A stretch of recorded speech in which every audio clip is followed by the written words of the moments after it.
आगे बढ़ते हैं और हम बात करते हैं टेक्निकल्स की। एक खास रिपोर्ट आईसीआईसीआई सिक्योरिटीज के आईसीआईसीआई डायरेक्ट के चीफ स्ट्रेटेजिस्ट जो हैं, टेक्निकल स्ट्रेटेजिस्ट धर्मेश शाह ने एक बहुत खास रिपोर्ट निकाली है और वो हमारे साथ जुड़ रहे हैं।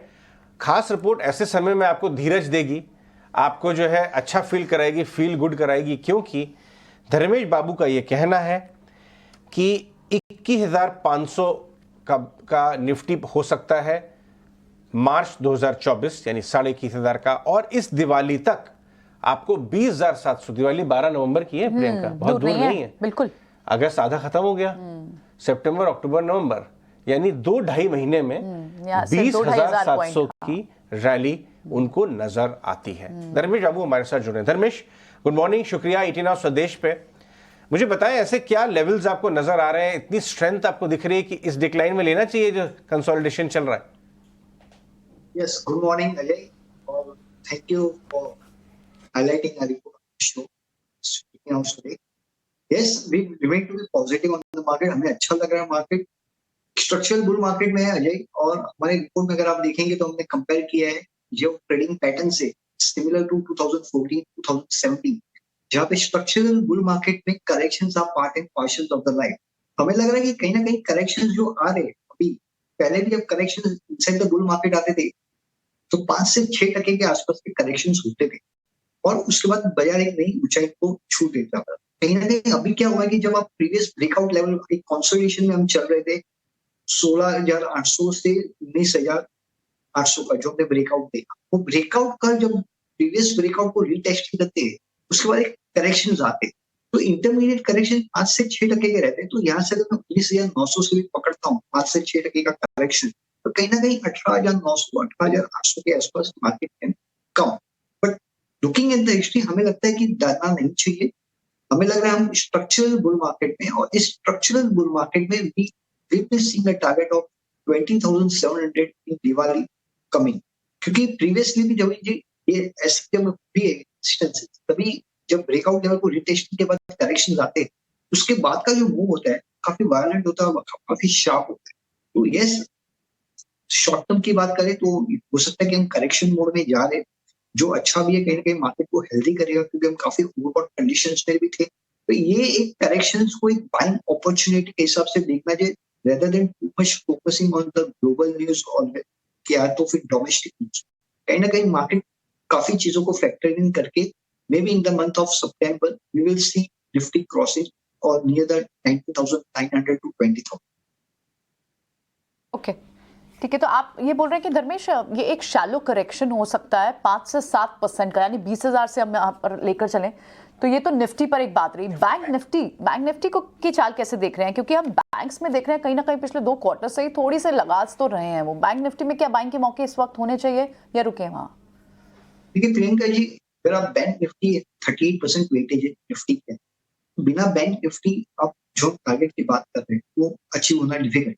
तो हमें लग रहा है कि ये bank Nifty in the near term कहीं ना कहीं करेक्शन में है, क्योंकि उसमें भी अगर आप देखेंगे तो 37,000 से 45,000 का लगातार वन साइड मार्केट था विदाउट एनी मेजर करेक्शन। अभी जो हो रहा है कहीं ना कहीं after you run so much you require some bit of a breathing space, तो कहीं ना कहीं थाक खा रहा है। हो सकता है ये थाक आपका 42,000, 42,500 के आसपास तक जाए, और यहाँ से हम नेक्स्ट लेग ऑफ अपसाइड देखते हैं जहाँ पे 48,000 के आसपास का टारगेट बैंक निफ्टी का। रही बात स्टॉक सिलेक्शन की, तो यस, पीएसयू बैंक्स जहाँ पे लॉन्ग कंसोलिडेशंस ब्रेकआउट हुए हैं 12 साल के बाद, वो तो आउट परफॉर्म करेंगे। तो उसी के साथ कहीं ना कहीं प्राइवेट बैंक्स में भी हम एक अच्छी मूवमेंट आने वाले दिनों में देख सकते हैं। चलिए अब कुछ और स्टॉक्स के बारे में बात करते हैं। मैं अपने व्यूअर्स को बता दूं कि धर्मेश का व्यू बैंक निफ्टी पे 48,700 का टारगेट भी है, तो उसको बना के चलें। बट मोटी बात यह है कि एक स्ट्रक्चरल बुल मार्केट में करेक्शन शैलो होते हैं, यानी हल्के होते हैं, बहुत डीप नहीं होते हैं। 25% नहीं घट जाएगा बाजार, 5, 7, 10%, और उस शैलो करेक्शन का आपको फायदा उठाना है। स्ट्रक्चरल तेजी अभी भी बाकी है। अब बात करते हैं, ये निफ्टी बैंक निफ्टी की बात हुई। धर्मेश बाबू ये बताइए कि कौन से स्टॉक्स आपको इंडेक्स में, निफ्टी में सबसे मजबूत लग रहे हैं? हम बैंक से ही बात करेंगे, मिड कैप से ही बात करेंगे, बट 3-4 स्टॉक्स आप बताएं जो बाजारों खींचेंगे। ये जो आपने बताया कि ये 5-7% की एक छोटी गिरावट आएगी और उसके बाद बाजार खींचेगा 20,700 दिवाली और 21,500 मार्च तक, तो खींचेगा कौन से स्टॉक्स? देखिए ये अगर सेक्टर्स की बात करते हैं तो yes, banking will be the leader, तो जहां पे हमें लग रहा है कि stocks like SBI and HDFC bank, ये दोनों stocks may be short term corrections can not be ruled out. SBI after the numbers कहीं ना कहीं हमको करेक्शंस देखा है उसमें, बट 540 550 का वेरी स्ट्रॉन्ग सपोर्ट है एसबीआई, हमें नहीं लग रहा है उसके नीचे जाना चाहिए। और यहाँ पे एक एक्यूमुलेशन स्टेज है एसबीआई का, तो यस एसबीआई एक है जहाँ पे हम 10 से 15% का मोमेंटम ऊपर की तरफ देख सकते हैं, जैसे कि 650 to 680 likely target for SBI. Apart from SBI, HDFC Bank. अभी HDFC बैंक पोस्ट में कहीं ना कहीं कुछ करेक्शंस हम देख रहे हैं the near term, but stock की सपोर्ट की बात करें तो 1560 1570 का काफी स्ट्रॉन्ग सपोर्ट है, ये हमें लग रहा है कि होल्ड करेगा और यहाँ से हम 1750 to 1840 will be likely target for even HDFC Bank. Second stocks which we like is Reliance Industry. Now Reliance again I would say कहीं ना कहीं एक कंसोलिडेशन में ही है अभी भी, मतलब 2550 ऊपर में और नीचे में कहीं ना कहीं 2480 के ट्रेडिंग रेंज में घूम रहा है, पर लग रहा है कि पोस्ट जियो लिस्टिंग है, so we can see momentum towards Reliance also, जहां पे हमें 10 से 15% का अपसाइड रिलायंस में लग रहा है।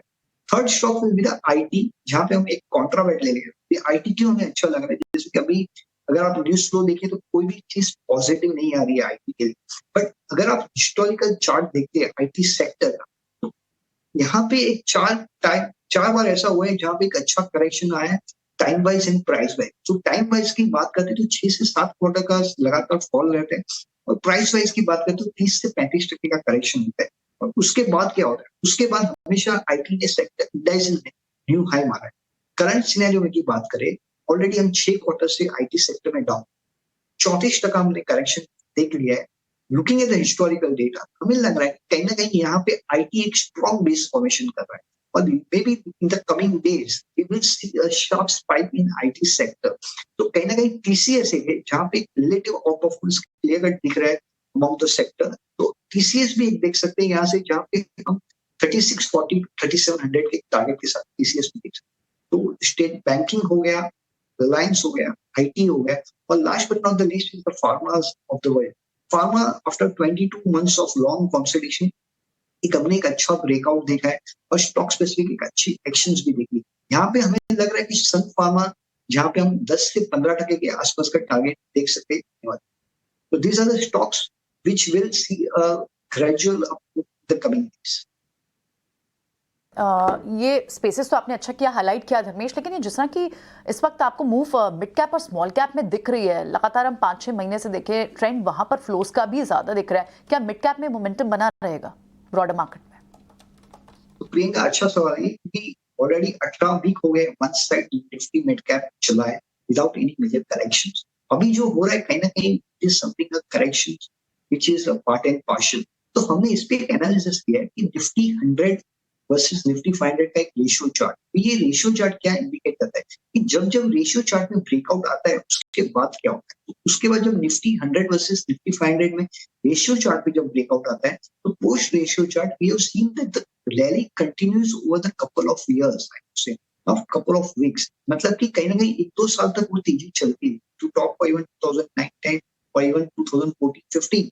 तो कहीं ना कहीं जब ये रेशियो चार्ट में और जो तेजी रहती है वो मिनिमम 25 से 30% के आसपास रहती है। तो हमें लग रहा है कि निफ्टी मिड कैप में तो अभी तेजी चालू हुई है, मे बी करेक्शंस आएंगे, जैसे आपने कहा कि लगातार चला है 18 वीक तक वन साइड है, तो कहीं ना कहीं वो करेक्शंस मांग रहा था। मार्केट ऑलवेज कहीं ना कहीं कोई रीजन चाहिए फॉल के लिए, तो वो कहीं ना कहीं अभी ग्लोबल न्यूज का है या थोड़ा डोमेस्टिक के हिसाब से भी बाजार में कहीं ना कहीं थोड़ा करेक्शन है, बट ओवरऑल हमें लग रहा है कि मिड कैप इंडेक्स में यहाँ से अगले नए 2 साल तक हमें लग रहा है कि अच्छी तेजी रहेगी, जहाँ पे मिनिमम 25 से 30% की अपसाइड हम निफ्टी मिड कैप इंडेक्स में देख सकते हैं। One last question Dharmesh, very quickly, क्योंकि मेटल में जो स्ट्रेंथ दिख रही है, क्या वो डॉलर इंडेक्स से एक फर्दर इस मूव को सस्टेन नहीं करने में क्या डॉलर इंडेक्स एक स्पॉइल स्पॉट हो सकता है? यस प्रियंका, क्योंकि कहीं ना कहीं एक look at the dollar index का चार्ट देखते हो तो कहीं ना कहीं वहां पे एक lower top lower bottom formation 114 117 का हाई मारने के बाद जो भी रैलीज आ रही है, पुल बैक रैलीज जो होती है वो शॉर्ट लिव्ड होती है और फास्टर टाइम में नहीं होती है, रिट्रेसमेंट स्लोअर पेस में होती है। तो कहीं ना कहीं वीक ट्रेंड है। यस द नियर टर्म कहीं ना कहीं हमने एक अच्छा बाउंस देखा 100.50 से 103 तक का, बट यही हमें लग रहा है कि शॉर्ट टर्म है। dollar index should breach 100 and should be looking for 96 target by March 2024. तो ये कहीं ना कहीं पॉजिटिव हो जाएंगे मेटल्स के लिए। मेटल्स में भी वही हो रहा है जो भी आईटी में हो रहा है, काफी नेगेटिविटी है। पर आप अगर देखिए after all this negative news कहीं ना कहीं स्टॉक्स नहीं टूट रहे, तो कहीं ना कहीं ये पहला इंडिकेशन है कि यहाँ नेगेटिव न्यूज यहाँ पे प्राइस्ड इन हो चुका है और यहाँ पे एक स्ट्रॉन्ग बेस फॉर्मेशन है, तो ऑफ एक्यूमुलेशन स्टेज। तो मेटल्स भी हमारे हिसाब से बाय बनते हैं, आने वाले दिनों में हम उसमें भी एक अच्छी तेजी देख सकते हैं।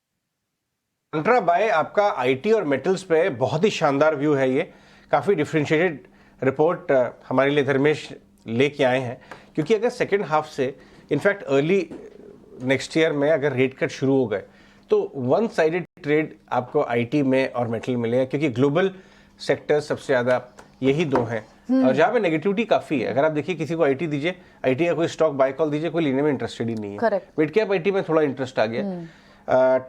मेटल्स में एक रिबाउंड आया था, लेकिन चाइना के कमजोर डेटा ने उस ट्रेड को भी अनवाइंड कर दिया। लेकिन धर्मेश को लगता है तो बहुत बढ़िया रिपोर्ट धर्मेश, शुक्रिया। ऐसी रिपोर्ट अच्छी शेयर करते रहिए, ईटीएन ऑफ स्वदेश के व्यूअर्स को एजुकेट करते रहिए और पैसा कमवाते रहिए। शुक्रिया, थैंक यू। चलिए तो